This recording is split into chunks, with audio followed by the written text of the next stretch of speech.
Hey everybody, this is Jennifer Way, and you are listening to the Self-Consciousness Podcast. Thank you so much for tuning in. Today's episode is really a special one. I brought on an old friend. This is Dave Nadelberg. He is the creator and producer of Mortified. If you don't know what Mortified is, you've got to look it up. It's hysterical. And he also is a podcast host of numerous podcasts, as well as a documentary creator and so many other projects. It was such a pleasure having him on the show. I hope that you find it as entertaining as we did. So you can, tune right in. Join me and Dupree. I'll see you inside.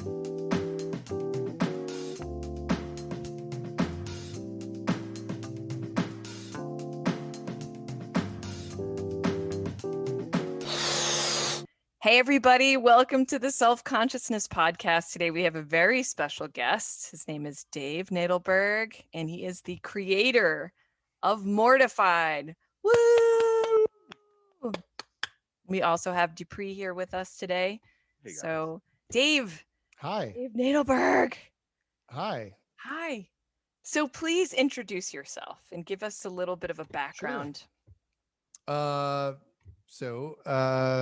17 years ago, I started something like that.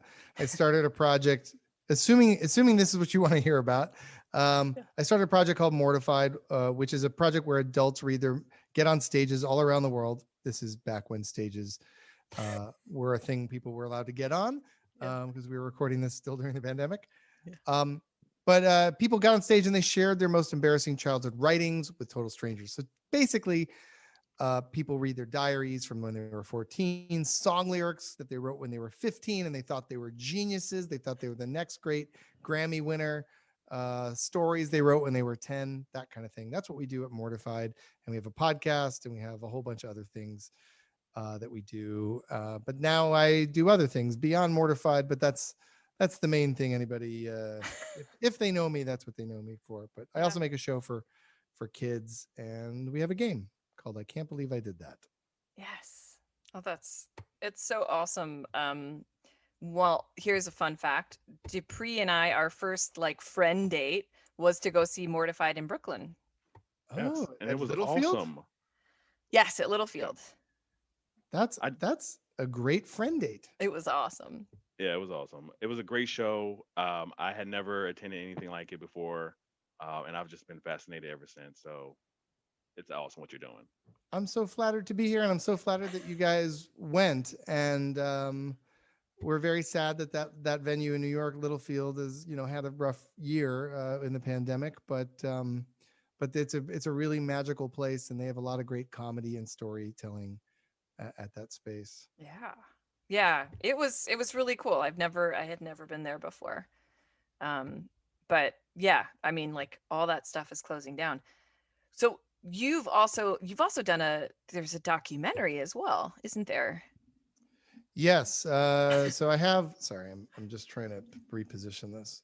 That's okay. Reposition. Yeah. So we made a movie in 2011 or 13, one of the two. 2013. I mean, 2013. 2013. That's right. I'm literally reading your bio. Called Mortified Nation. Yes. A darker haired me is in it. And then we made a mini series called Mortified Guide, both of which used to be on Netflix until a few days ago, and they did not. We are no stranger things, I guess. So we were on Netflix for a long time, and now we are homeless. So I guess if you want to watch it, you could find it on iTunes rentals or Amazon rentals, but I think it may find a home on another streaming platform at some point. That would be awesome. Yeah. I mean, how did Netflix notify you hey, you're off now, or do you just find out because? Yeah, basically the way those kind of things work is they pay you. We would like to license your thing for X amount of years, whether it's exclusive or whether it can be non-exclusive. So you could also be on Hulu or Amazon or other things. And so we were exclusively on Netflix for many years, and then that ended. So so now, but we'll see. We'll see if we wind Yeah. up in a new home at I some like point. Well, it's So great So content. if people like Mortified and they want to enjoy it, I encourage them to listen to the Mortified podcast because that is free and there are 200 episodes. So it's a lot more hours than whatever we had on Netflix was. Yeah, Oh yeah, and Jen, I'm sure we'll make sure to put some links in the absolutely. description. Yes, of course, because people probably know you more than they know us. So So hence why you're a special guest. I want to know, because what I know of your podcast is like when you post, because I want to know what made you think bring a person who's associated with, I guess, comedy or storytelling onto your show. Yeah. 'Cause I was very flattered. I was like, I like that she thought of me for this, but I don't know why she thought of me for this. I have theories. You but have theories. Yeah. Well, so let me preface this for everyone who's listening. I know Dave. I've known Dave for, do we want to go into this? Since college. Since we were college. young whippersnappers. Yes. So Dave and I went to college together. So we've known each other since then. Shout out Ithaca College. And, this podcast, obviously, I'm a spirituality person. Dupree is like, okay, coming along for the ride. Yeah, And definitely. the reason it's a self-consciousness podcast is because obviously there's this thing about being more conscious, being more awake, being more aware, in terms of, everything that's all the trendy hashtaggy things that we hear about and see. But there is also this aspect of being like a totally self-conscious person, feeling insecurity, and this kind of being our first foray into the world of just really being more exposed for me and Dupree. Like we've been talking about doing a podcast for so long. So the reason why I wanted to talk to you about it is because, what you do is essentially, I use the word excavate all the time. You're excavating these gems, these treasures of parts of people that, the work that I do is going back to those moments. It's like going back to those memories, digging into your emotions. When were you first embarrassed about this, or recognizing those parts of yourself? And here you're celebrating it, and it's funny. And comedy is a huge part of my sort of lineage of spirituality, because I personally believe it's gotta hit in a certain way that's not so serious, because we take it so seriously. And to me, spirituality is very personal, and it's you've gotta, like, if you've got dark spirits hanging on to you, you're like, you've got to like joke, you got to like make fun of them and stuff to get rid of them. Yeah. I like that first of all, I like that you say excavate in your work, because I refer a lot to, with what I do with Mortified and other forms of storytelling, as in archaeological terms as well.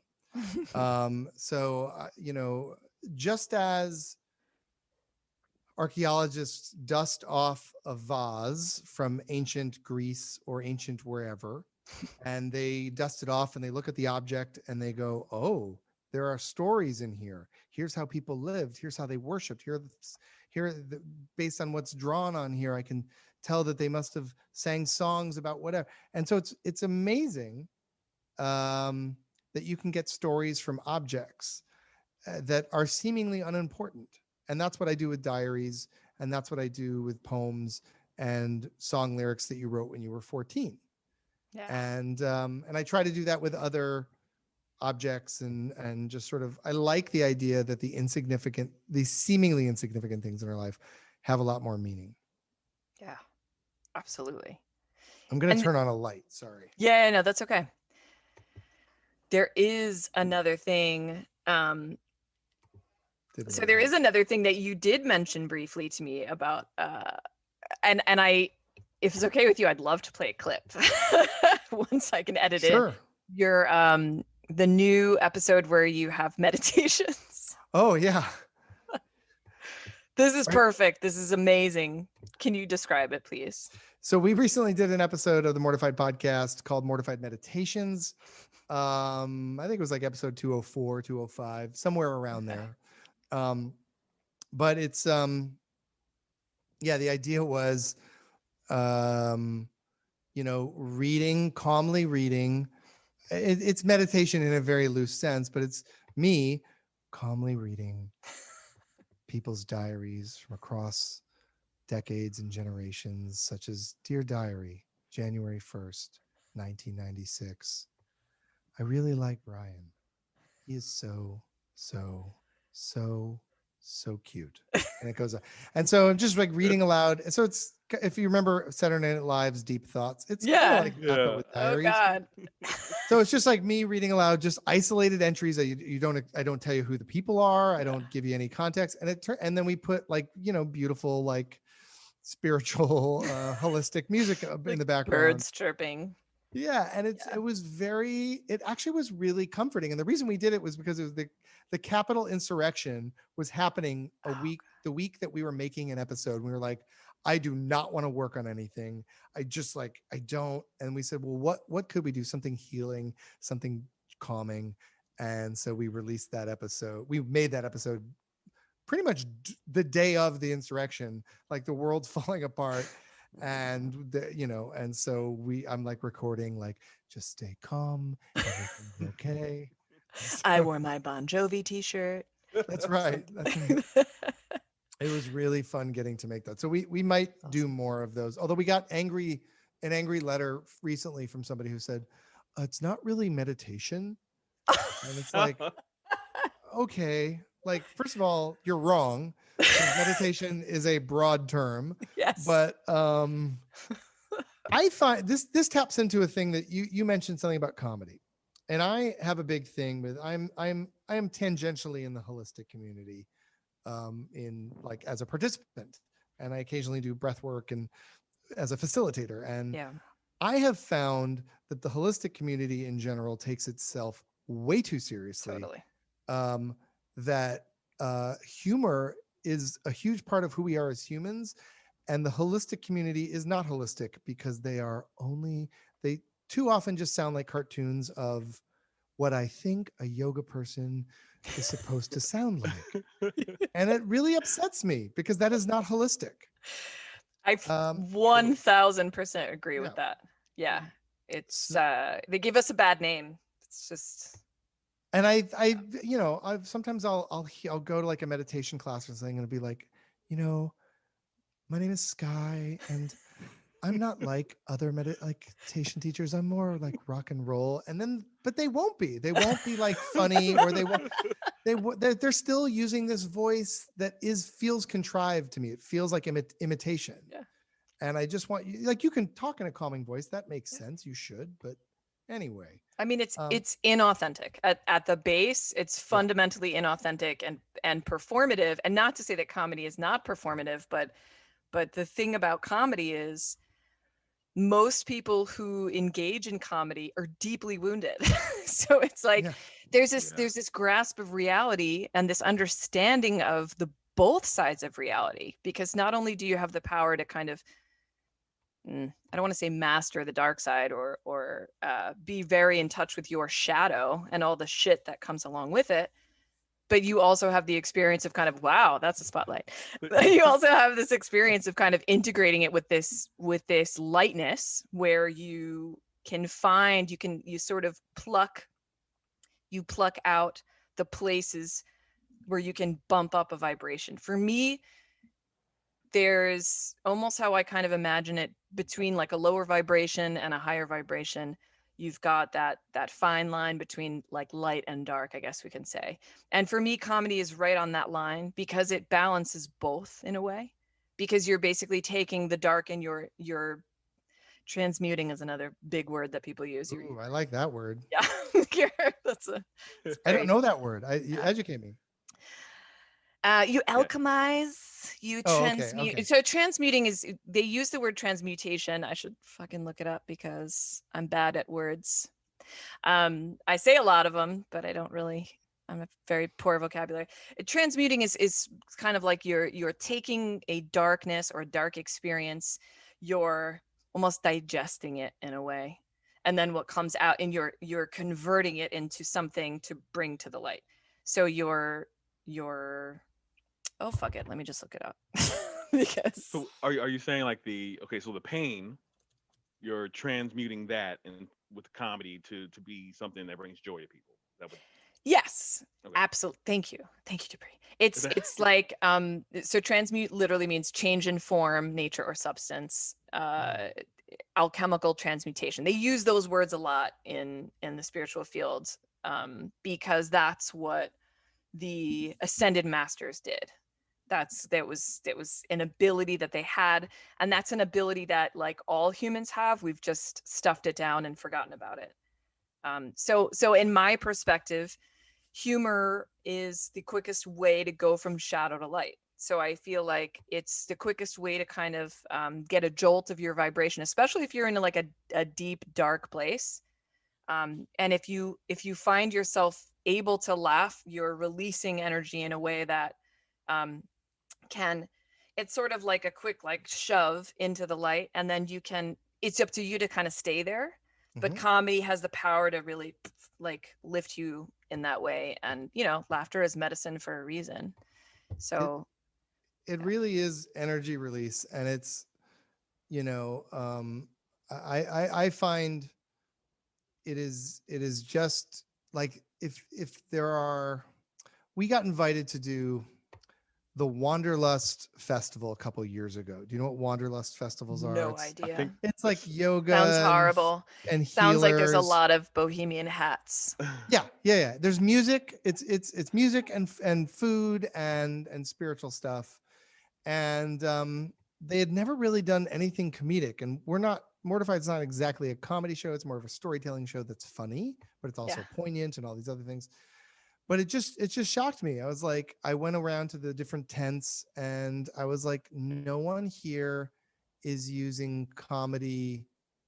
Like maybe they'll be like funny once in a blue moon, but I was like, and I feel like that's a real missed opportunity. And so whenever I see people who are kind of sarcastic and fun in the healing or holistic community, I like to encourage it and call it out because it's great.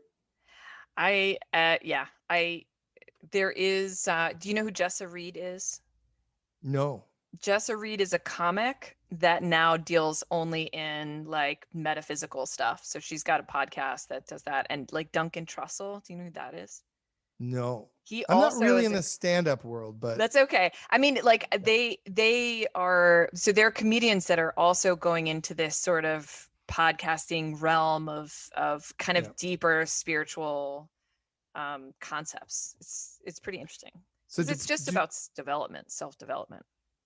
Dupree, are you also in the healing world? I am not. I am I'm spiritual, and I'm really good friends with Jen. So she's been introducing me converting to him. Yeah, just I'm along for the ride, learning about it. A lot of what she believes just meshed with what I believe. So that's why we've been friends for all these years. It's just, we have different names for different things. But yeah, so I'm kind of like on the outside. Sure. But Dupree is actually, I'm going to just say, I mean, Dupree is actually, he's working on being a voiceover artist. So that's kind of where he's going. Yeah, that's my partially. Well, I'm just starting off, trying to figure out how do I get out of the corporate world, but we'll see. Yeah, that's how we know each other. We work together in corporate America. Dave, I'm really curious how I'm sure you've said this a million times to people, and I'm sure like you've said this story a lot, but how did Mortified start? So Mortified began because I found a love letter that I wrote when I was in high school. I wrote it in high school. I found it in my 20s, and I wrote it on the back of a poetry magazine. Like my high school had a poetry magazine that I was, just to show you how pretentious I was one of the editors of that magazine. I'm not surprised. And it was called Etchings. And I also worked on a poetry magazine in college too. But which one? I don't remember what it was called, but a zine. Yeah, it was a zine. And no, sorry, it was a chapbook. What's the difference? I don't know. They're both Xeroxed. So so we wound up found at Kinko's. yeah, I don't remember what it was called, but anyway, so we wound up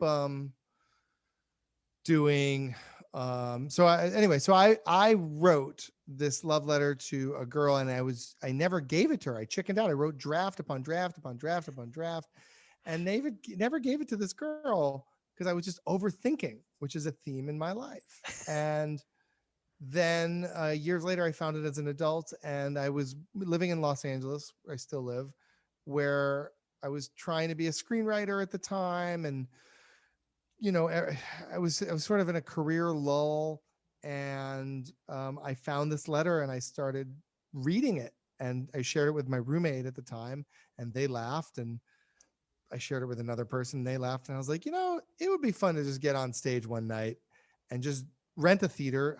That can't be that expensive, and I'll charge some money, but like if I lose $200, then I lose $200 for the rental or whatever it was. And that'll be that. It'll be a one-night experiment just for a sense of empowerment and achievement, because when you live in a town like Los Angeles, where there are gatekeepers, and this is not just Los Angeles, this is everywhere, it's great to do something. That's why podcasting is so wonderful, that it's great to just do something where you are your own green light. Now, you could have 5 listeners, you could have 500 listeners, you could have 5 million listeners.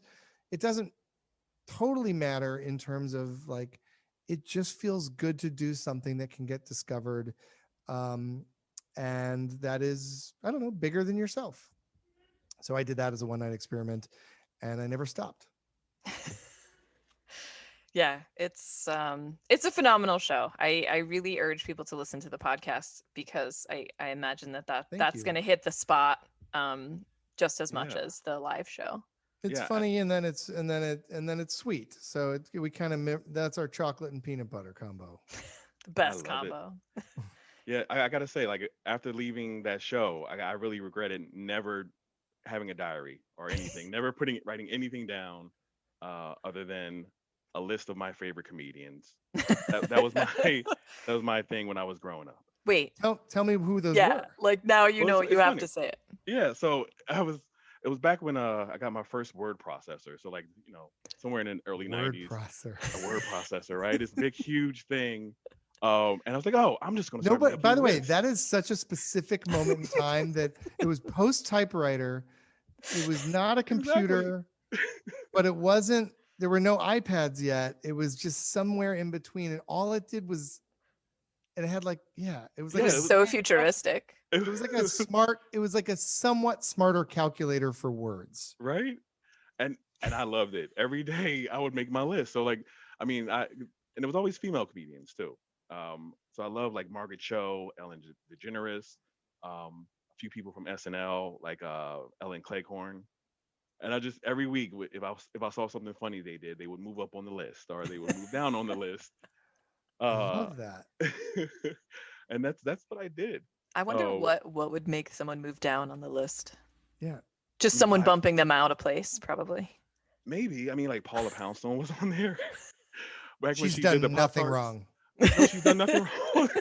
The Pop-Tart, the Pop-Tart routine is, I think about that routine all the time when I think about finishing something. Like, it was a whole routine about like how you can just eat a Pop-Tart, the entire box in one. Anyway, it's too hard to explain. But I love that routine. But here's the thing, you dismissively said, all I did was this. So you used the language, all I did, right? And of course you would think what I wrote was insignificant, but what we do in Mortified is we try to help you people find. So this is why this is kind of a fun example that you just happen to bring up.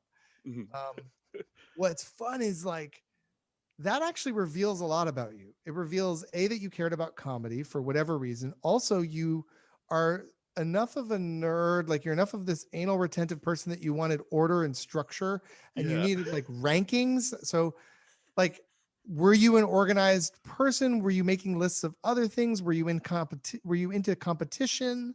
This is like, Dave, I think you're gonna take my job. I think you're an sorry. No. Like, you're an intuitive consultant for sure. You should add that to your to your repertoire. It's funny because I did make other lists and I was embarrassed to talk about it, but I'm going to talk about it. Um, yeah, like okay, so when I was very musical when I was younger, so I wanted to create like a boy group or boy band, like another bad creation, Boys the Men or whatever. So I had this whole like spreadsheet or whatever it was on the word processor of like albums and songs, just making stuff up. Didn't write anything other than the titles and the albums. And so it was just like I don't know. That was my way of just playing make believe. And I actually did a buddy of mine, and I actually did create a boy band, and we forced because he was a singer. I'm a okay singer, and we forced our friend who was a rapper to sing, even though he could not sing at all. But yeah. Born of Excel, born from Microsoft Excel. What was the group called? Oh, I don't remember. It had a good name. It must have had a good name. It did, and there were nicknames. Actually, that was like my second group. My first group, I was really the only one that could sing in it, and we would sing very loudly at the back of the bus on the way home from school. Your own songs? No, Boys the Men, Escape, just butchering it. But we thought we were so good. But yeah, so yeah, my list did kind of they were used for something. I had ideals, but yeah, that was my last boy group. So, but so like these small things like become portals into like, I guess the reason I was diving into that because I wanted to show you this, Jen, was like the idea of like, just as I don't know if you read tea leaves, but like, I'm sure you do something, but I'm sure you read something, right? That is right. Yeah. And you can do that with diaries, and you can do that with lists of comedians, like, just anybody can do that. And it's just pretty neat. Like just by asking a bunch of questions, if we spent like 15 more minutes just asking, like, why'd you write this? What else did you like? Mm-hmm. Like, how did you connect to this? How is that similar to you today? How is that different to you today? All of those things, you would start to see a pattern of like, oh, the kid who did that is the same Dupree or created the Dupree that I'm talking to. Like you would see the trail of breadcrumbs that lead to you now. And it's really profound every time. It's like, whoa. I mean, he can do a mean formula on Excel. Let me tell you. That's my specialty. Sorry.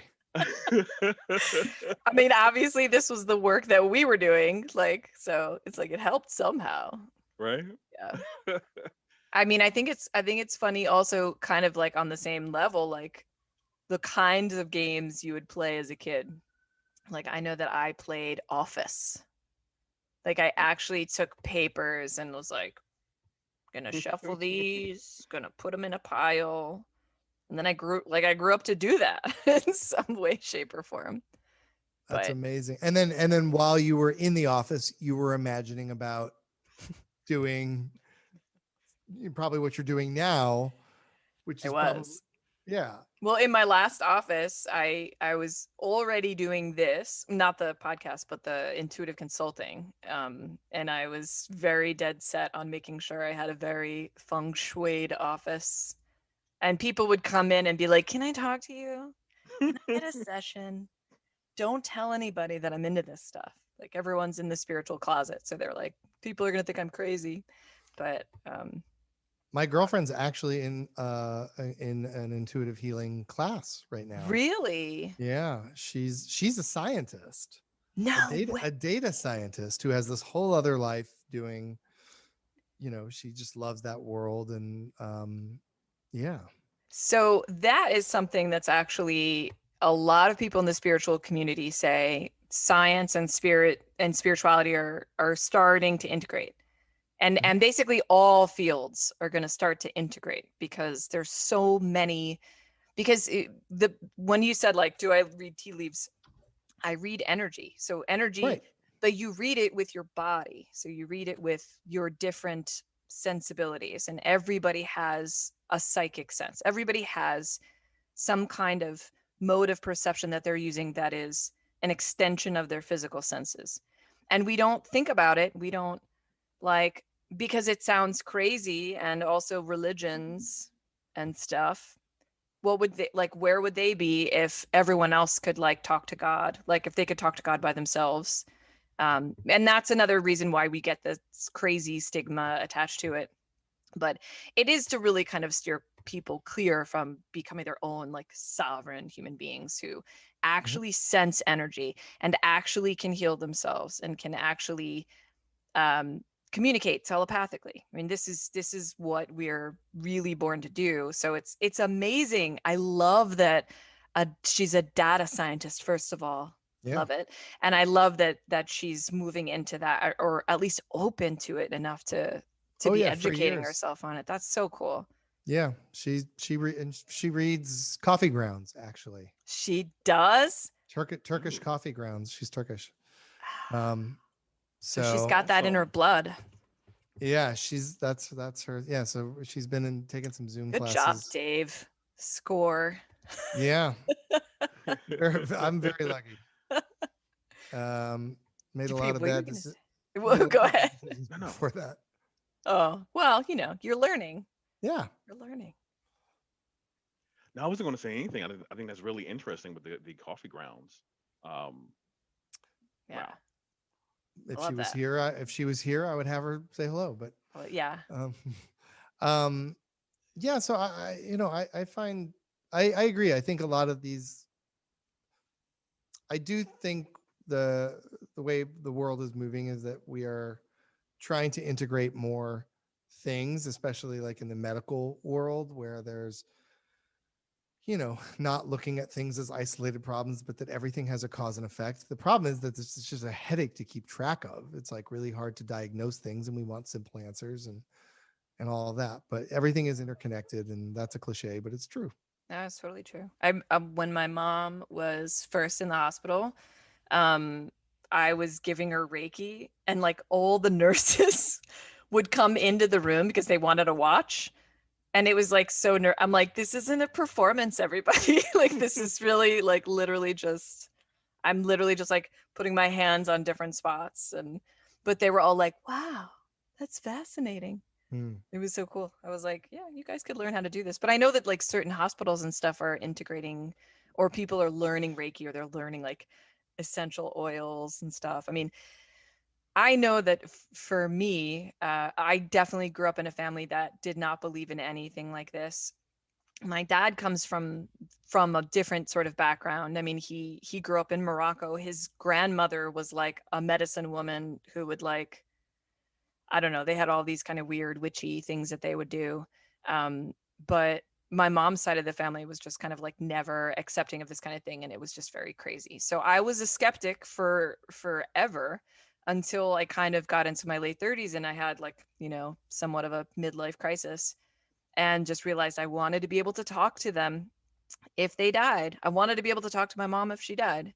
That was like what got me into this.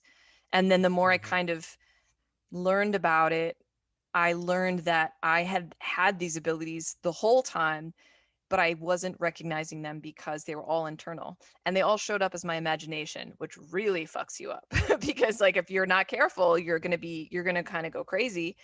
And I work with guidance. So I work with my spirit guides, and I kind of say to them like, well, how do I know that I'm not crazy? And their answer is always like, you don't. Like, you don't. You got to keep checking on yourself. You got to make sure that you're not seeing things or hearing things. You got to make sure that whatever's coming through is real or true for you, or true for whoever you're reading for. So it can be scary to learn how to trust that kind of thing. Because, like I'll get an image of something for somebody that I'm reading. I'll get like a beach ball, and I'm like, I don't know why this is coming up. And in the beginning, I would just kind of dismiss it. But it would come in, and I've learned now just to like always say it. And then the person's always like, oh my God, like that's so crazy that you just said that, because yesterday I saw this beach ball and blah, blah, blah, blah. But it always happens that way. And it's so funny. So I'm like, I guess I'm psychic. I don't even know. But yeah. every time like I get it right, I'm so excited. I'm so surprised. You don't know, like you literally can't know until you say it. Yeah. I guess And this shit works. I right? guess so. Yeah. And I on the opposite side, like I actually grew up with it was maybe a different version of like instead of Reiki, it was like laying of hands. Um, so because my mom was, well, I just come from a very religious, spiritual family. I mean, my dad's side was Jehovah's Witness. That's something else. But, Sure. but yeah, no, like I grew up, and that was normal for me to hear about someone, going to church and getting hands laid on them, having a disease or something removed from them, or whatever it may be. So like when I met Jen and she was telling me her side of things, that's what I mean. Like her beliefs and my beliefs, like, okay, I got you. Like I understand where you're coming from. It's called something different, but I got it. You know. Yeah. We all got it. You all got it, right? Who do people say you look like? That's my question. Who do people say I look like? Yeah. Nowadays, because I have salt and pepper hair and a mustache for the past a little over a year. I dig it. Thank you. I don't know with I find that people anybody who has salt and pepper hair gets told they look like somebody else with salt and pepper hair. So, on a good day, you hope for Clooney, but most days you get American Idol's Taylor Hicks, or you don't even remember him. I don't even know who that is. I remember. Just ask Dupree. He knows. You get that, He's the you get cultural reference guy. Yeah. So I don't know. It's sort of it runs the gamut. But back in the day, so I don't really get told I look like somebody now, but back in the day, actually when I knew you, Jen, I used to have very buzzed short black hair, and the singer Dave Matthews also had that kind of hair, and he was, I don't know, he's probably 10 years older than me. I don't know how old he is. But every once in a while, I would get told I looked like him, to the point where at some point I was at the Sundance Film Festival working as a journalist at the time. And it was a dark club. And I was talking to somebody and I got introduced as Dave. And then the person did not care about me. And then whoever introduced me said, no, Dave Matthews. And this is the year 2000, when I guess that would have been impressive. And no offense to Dave Matthews. And so the person suddenly completely changed their energy. So I just went along with the ride. I was like, yeah, I'm Dave Matthews. And she's like, I just saw you in concert like a month ago. You're amazing. And I was like, I don't know anything about how Dave Matthews talks. All I know is that his voice cracks in the song Satellite. So I said, like, well, I just like made my voice crack a little bit. And then she's like, what are you doing here at Sundance? And I said, well, I'm here to be a director, and I really want to make a movie starring these actresses. Have you heard of the Olsen Twins? And she was like, of course. And I was like, I know they make a lot of like children's movies, because they made all those like How the West Was Fun. Yeah. They made all those like movies for first graders. And I was like, I think they've got a talent that no one realizes, and that they're very indie, and I'm going to be the guy. And so I made up a dumb movie on the spot starring the Olsen Twins. And then I said, and I really want the music to be done, not by me, but by my heroes, who I'm sure you know are CNC. I think I referenced like CNC Music Factory or like Enya, or just something that had nothing to do with him. And then she believed all of it. And at the end, and it's Sundance, so it's believable that I was him, I guess. And it's a dark club, so I guess maybe he's younger than I think. Anyway, and at the end I said, look, if I'm ever in your city, she's like, could I come backstage or something? I was like, yes, come to. And I was so mad at this person that she suddenly gave a crap about me because I'm this guy. And so I was like, yes, come to the back room. And I gave her like a ridiculous code word to say to security. I said, just say the phrase like upside down gorilla fart. Just some gibberish. And she's like, really? And I said, yeah, say it back to me. Great. Okay. Say it back to me. So the next time, where do you live? Cleveland? Great. Next time I'm in Cleveland, say this phrase backstage and they'll know what to do. Love it. So that was there the you go. most amazing thing in the world. I encourage Right? everybody to take it that far if you're like mistaken for somebody. Oh my God. I mean, yeah. So anyway. Yeah. Oh my God. That was My awesome. girlfriend had a really great story of being in New York. And the waiter said to her, don't I know you from somewhere? And she said, I don't know. Do you? And kind of like winked in this way, like, you know that I'm famous. Like, even though she's not. And like she got like a free meal, and they just I think she didn't get a free meal, but they gave her like tons of stuff at that point. Like they just kept showering her with extra things from the chef. Oh my God. That's a And- really great thing to do. Like if someone is, Yeah. you just like, maybe. Maybe. Don't you recognize me? And I was like, who do they think you look like? Because I was like, we can't figure it out. So That's anyway. hilarious. Oh my God. Wait. Well, Dupree, who have people thought that you look like? Well, so I used to work at Sony many years ago in HR there, and there was a producer, or maybe he's still with Sony, Salam Remy. I was on the elevator. A guy just out of nowhere was like, Salam. I was like, I'm looking at him like he's crazy. He's like, hey, and I was like, no, I'm free. I don't know who you're talking about. Yeah, and I Googled him years ago. I was like, oh, does my father have another son? Really? Something? Because we kind of do look alike. Oh wow. I mean, he's older than me, but yeah, it really had me questioning my past and my upbringing. So yeah, that's I it. always got told that I was definitely the mailman's daughter because I'm the only person in the family with red hair. Did you ever see the movie 3 Identical Strangers? No, but I've heard of it. It's basically Dupree's story, except what if you found out I was related and there's two, there's 3 of you. Right. That's insane. I don't know like who, well, I guess I have to watch the movie to figure out, but like who does that? I was going to say like someone told me once at Dean and DeLuca's, they were like, you look like Chloe Sevigny mixed with Marge Simpson.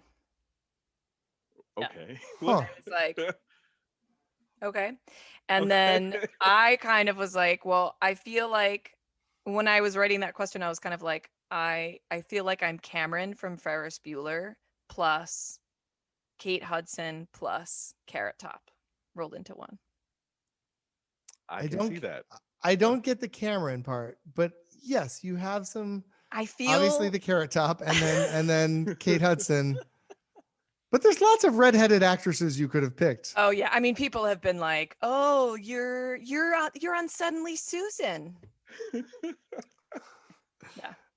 I was like, "Yeah, no." What's her name again? And I like her Kathy too. Griffin? Kathy Griffin. Yeah. How could you forget her name? I know. So disrespectful. Well, is she on your list? Was she on your list? Actually, she was. So what was her ranking at the time? I know. No, I don't. I don't remember any of the rankings. All I do remember saying, okay, I have 10 people. I think I should stop now. So I stopped at 10. So maybe she was. I love that you made love that her, though. rule for yourself. I lied as a child. I was very into comic strips, and I lied that I was into the rankings, which don't exist, of the most popular comic strips, which is not a tabulated thing because you probably and so there's no data on that. Fascinating.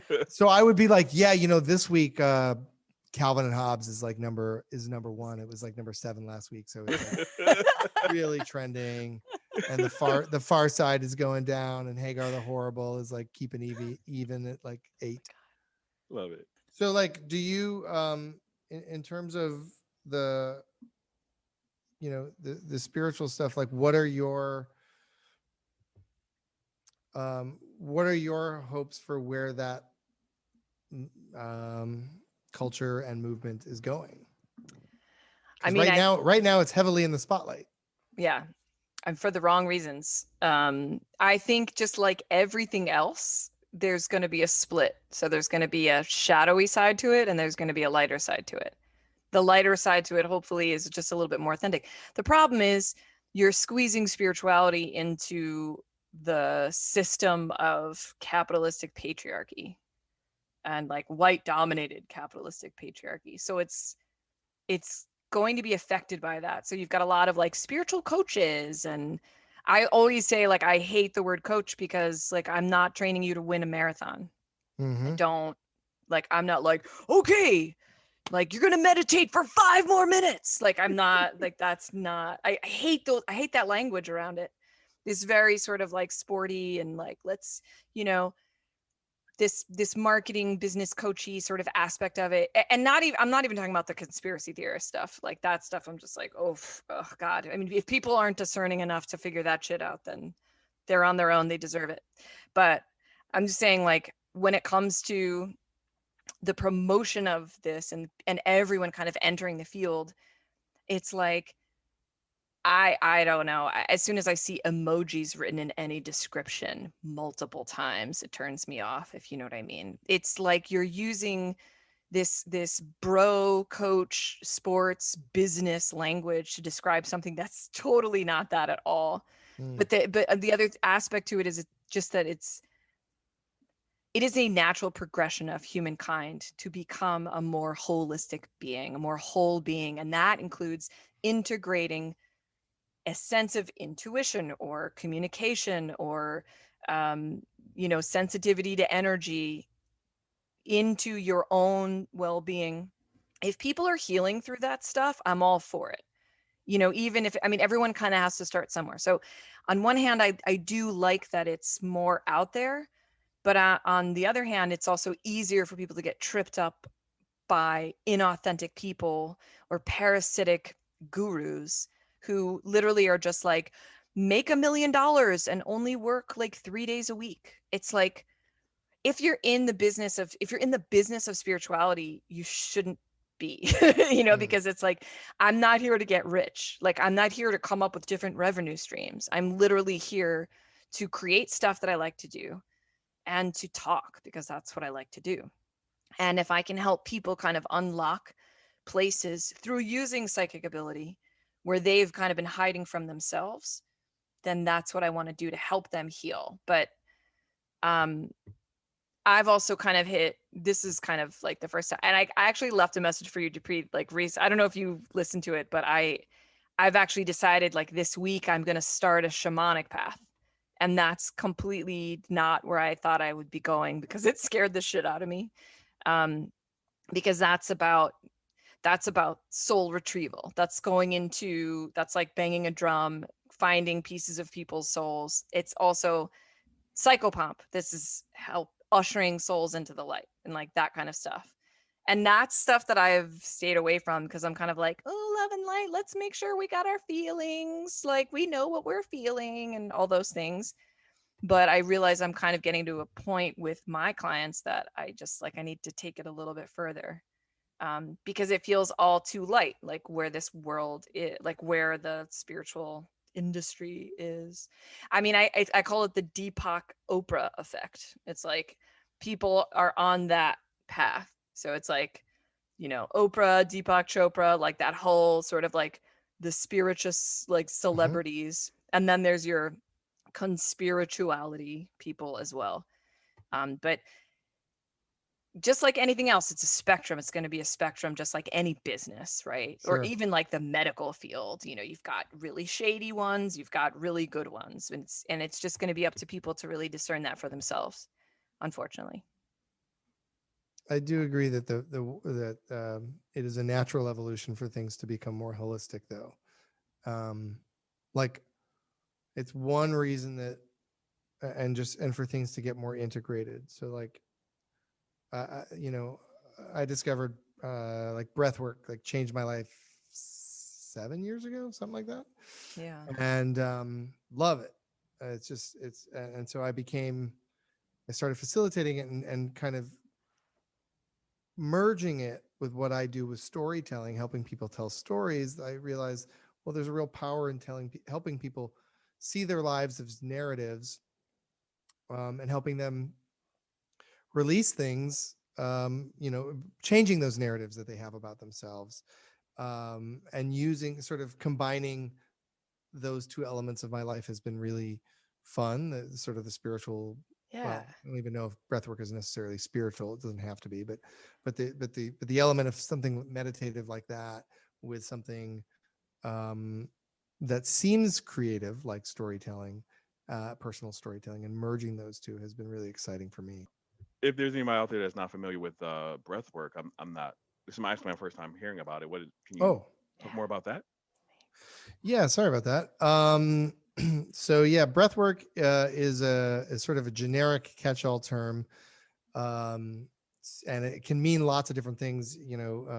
Yogis and singers and all different types of professions and categories of activity involve or use the term breathwork. What I am referring to is a type of breathwork that is a 3-part breath done totally through the mouth. You lie down, and it is an experience. It's a specific way of breathing, where the agenda, in my opinion, other people might have different opinions of this. The agenda, in my opinion, is to release something. And within about 2 minutes of doing this breath work, you will get high as fuck. Your brain will go to a place that is much like when you're sleeping.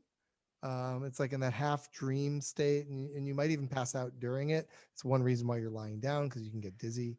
And you do it for about 30 minutes. There's other versions of breath work, holotropic breath work, where I think people do it for like hours. That seems dangerous or not fun, but just unnecessary. But anyway, the idea is just to release by breathing in a systematic way into your mouth, by inflating your belly, then a little bit into your chest, and then out. Belly, chest, out. Belly, chest, out. And so your fingers will tingle. Your jaw might get tight. You might think bad things are going to happen, but they don't. And it's really great for anybody with control issues. It really just lets you surrender and just surrender to your body and tell your mind to go fuck off for a while, because and so for me, I have a very active brain who has lots of commentary about and criticisms of myself and all that stuff. It just sort of calms everything down. I'm not somebody who does a lot of drugs, and certainly don't do a lot of hard drugs, but it does a lot of the things that people say they like about those drugs. Not party drugs, doesn't do any of those things, but like more of the spiritual drugs, I guess. And so people have compared it a lot to ayahuasca, minus the vomit. Okay. Minus the vomit. Oh, sign me up. I know. I was like, well, I was down before he said ayahuasca. And what I do is a thing called narrative breathwork. You could look at it at narrativebreathwork.com. But I do a thing that I've kind of been developing. I shouldn't even say it's fully honed, but I've been playing with this idea of like helping people, asking people to think of their lives as stories prior to the breathwork. And then once the session begins, I kind of might bring up some of the story elements and sort of, I'll plant little seeds in their brain and just get you thinking about yourself on a journey. And sometimes I'll literally do it where I'm like taking you on a journey. Like, now imagine you're in a field and you're looking, like, tell me about an object, something you really want. Now give it a totem. Like, let's say I really want to find a job that gives me fulfillment because of reasons X, Y, and Z. Okay, can you create an object that makes you think of that thing you want? And then you can think about that object. And then maybe in the breathwork journey, we'll go on an adventure, an imaginary adventure, to go find that. And because your brain's in and out of this lucid state, you'll sort of hear me in moments, but your brain will just sort of like make crazy links and leaps. And like, if I say like, and you're passing a tree, what's on that tree? There's a bird, but the bird's saying something. What is it? Your brain will fill that in. Yeah. And maybe I'll be quiet for like a good 4 minutes, and your brain will just go to all these different interesting places. And so it always culminates with a scream. which That's awesome. which is, and it's just a way of really releasing. I tell people breathwork is great for tension relief. So if you're not a spiritual person, it's just if nothing else, it's that. But lots of people see it as a thing that deals with, like, I don't know, any kind of aspect of spirituality, or past lives, or who knows what. So and I use it as a sort of enhanced version of chilling. Love it. I definitely want to experience that. I want to too. I mean, like, we could do a session on Zoom, although I would love to. I can't now, but I could. Yeah, no. But like, it sounds like a shamanic journey, like that you're taking them on. It is, and a lot of it really hinges on music. I have a very specific type of playlist that I like to use, that I think that's the one part that makes it hard to do it on Zoom, honestly, is like, I want my playlist and not, I play aggressive music with it, like not like metal, but like beat driven things that have a rhythm that you can breathe to the beat to. I mean, that's what a shaman does, Dave. They beat a drum. Right? I didn't even think about that. Yeah. So I will do that as opposed to ethereal, ohms and all of that kind of stuff. I like things that have a rhythm, because music is I think 50% of breath work. You could, I'd totally be happy to do a session with you. It'd be fun. But we'd have to figure it out. But, I mean, I think you can actually play your music through Zoom so that everyone hears what you're listening to. I think you're right. I think there's a way to do it. I was going to do a thing for New Year's this year where it was just like a big fun event where it was like, I'll invite a handful of friends and say, I know you're not doing anything for New Year's, it's the pandemic. So if this sounds fun to you, I just want to give you a way of like starting your year, but by like an activity that helps you clear your brain, get out of your own way, and just release whatever frustrations that you didn't even know you had.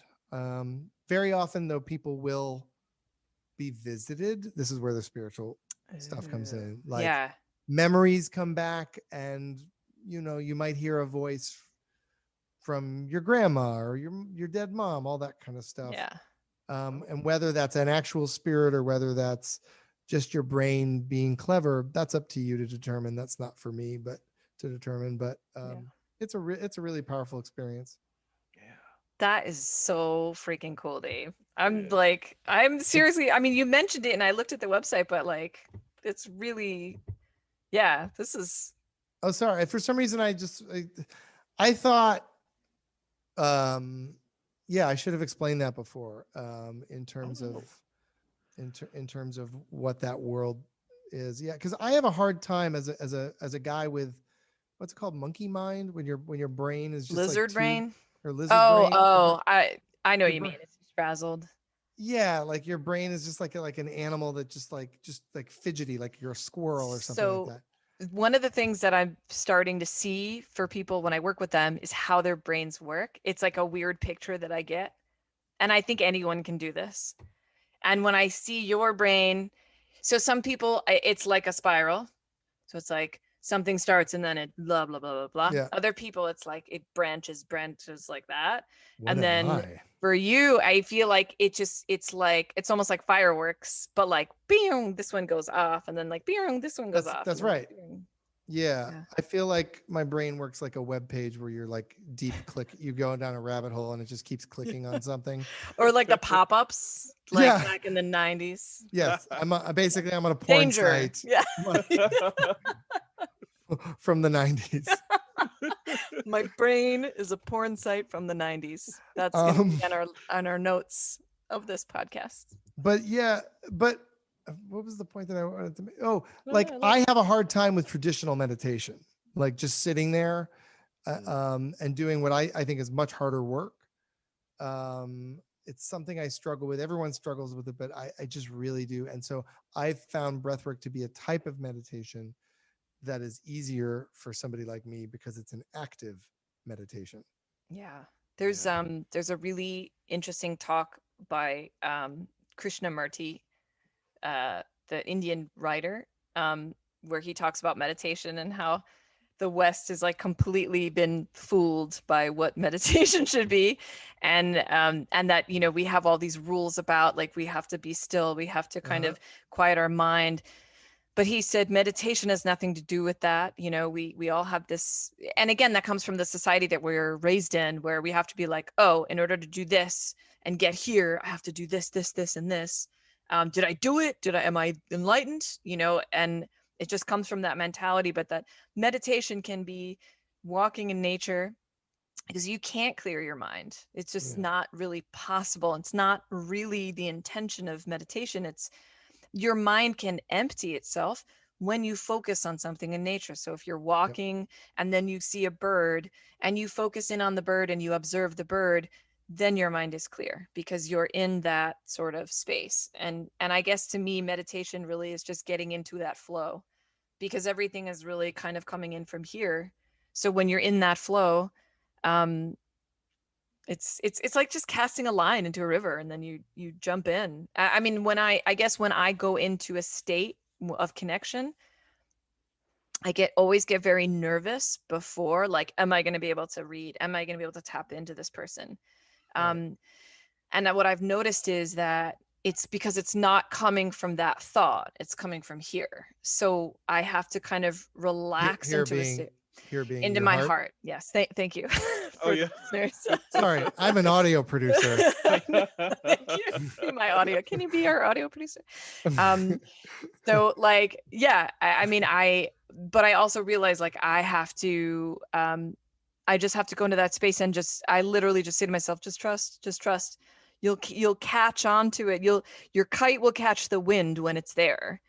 And then it's not a matter of thinking it, and it's not a matter of like doing it that way. It's just, for me, I feel it's really hard to describe it. I feel the space around me shift. Ears can pop, that kind of thing can happen. And then sometimes I can feel stuff, beings, whatever. Sometimes it feels like they're right here. It's just being in that state, you know, and we all can access that. I'm so sorry. I keep interrupting. No, go ahead. What was the kite phrase you said? Waiting for the kite to like catch wind. I love that phrase. It's like, thank you. I just came up with it myself. But again, or it's like throwing a line into a river. You know, because they're both flowing. Wind will blow and water will flow. Wait, let me just continue here. I really should. Do you know a guy named Joe? I do. No. So. Well,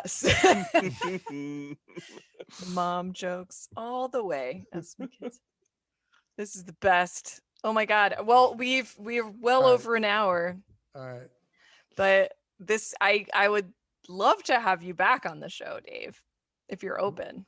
Yeah, sure. It would be fun to do to try to do some kind of session. I know. Well, we can do a session anyway. Oh, that's true. Like I definitely would love to we could do a session that's like not televised. Sound devised. Dupree keeps opening his mouth, but I know. I'm sorry. He's so far used more. To me. He's far more polite than I am. I'm like. Oh no! I'm just going to say, Dave, it's great to meet you, and I definitely do want to have the breathing experience. Like that just sounds awesome. Oh, we should do that. So yeah, I look forward to that. It would, and I actually might hit you up because, what you were saying about lists, we've been talking about making a Mortified podcast episode where the thing you were saying, you might be a good person for me to interview for like a small segment if you were ever interested. Yes, no, definitely. So we'll see. Okay. Just let me know. I'm definitely interested. Yeah. Making awesome. Connection. Look at what Jen Bobo, now Jen Y is doing. Jennifer Y. I know. Actually, is that how? I don't even know how to pronounce your married last name. It's Way. Okay. I just realized it. Excuse me. That's okay. I've never had to say it or hear it out loud. I'm always reading it. I mean, but this is the first time because the last time I literally saw you in person, it was still Jen Bobo. And you were, but you were with your now husband, I believe. I was. We were on our road trip. Yeah, we were driving around the country looking for a place to live, and we fucking came right back to New Jersey, no less. It was so great. Yeah. Thank you so much for inviting Dave, me on. Thank you so much. This was awesome. It was so great catching up with you, and yeah, we're gonna bring you on another time soon. So how can people find you? Just leave your I'm stalkable at Instagram, I guess, Dave Nadelberg, but I'm on Twitter, but I'm never on it, so don't use that. But if you're interested in Mortified, you can find Mortified Show at Instagram at Mortified Show. But really, subscribe to the Mortified podcast, or if you're a parent and you're looking for ways to entertain and educate your kids without putting them in front of a screen again, I do make a podcast for ages 9 to 13-year-olds called Oooh You're in Trouble, and I'm so proud of it, and it's funded by the people who make Sesame Street, but it's for 9 to 13-year-olds, and it's all about kids getting into mischief, true stories of kids getting into mischief, and what you can learn about it so that your kids can be smarter when the parents aren't around and they eventually have to make their own decisions. I love it. It's awesome. My kids love it. Thank you so much, Dave. Thanks, Dave. Really appreciate you. All right. Have a great day. All right, you too.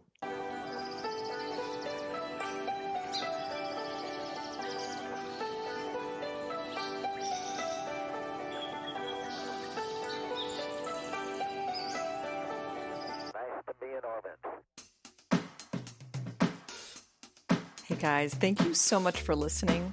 I hope you enjoyed that episode as much as we enjoyed making it. Again, David Nadelberg. You can find him on Instagram at Dave Nadelberg. You can also find more about The Mortified Show at Mortified Show on Instagram. You can also check out one of his other podcasts. Man, he does so much. And it's at Listen to Trouble. He's also created a game. It's also on Amazon called I Can't Believe I Did That. And he is the founder of Narrative Breathwork, which can be found at narrativebreathwork.com. Again, I really urge you to look at one of his content offerings, at least. It's just hysterical. And like he said, it's poignant, it's meaningful. And I know that anyone who watches it or participates in his shows really gets a lot from it. It's got a lot of, it just has great impact, and it's obviously very brainy, but it also hits the heart. So I'm really honored that Dave came by and spoke with us. He's a busy guy. And, you know, I hope that you can think of him as a nice inspiration for yourself as well. Thanks again. Catch you next week.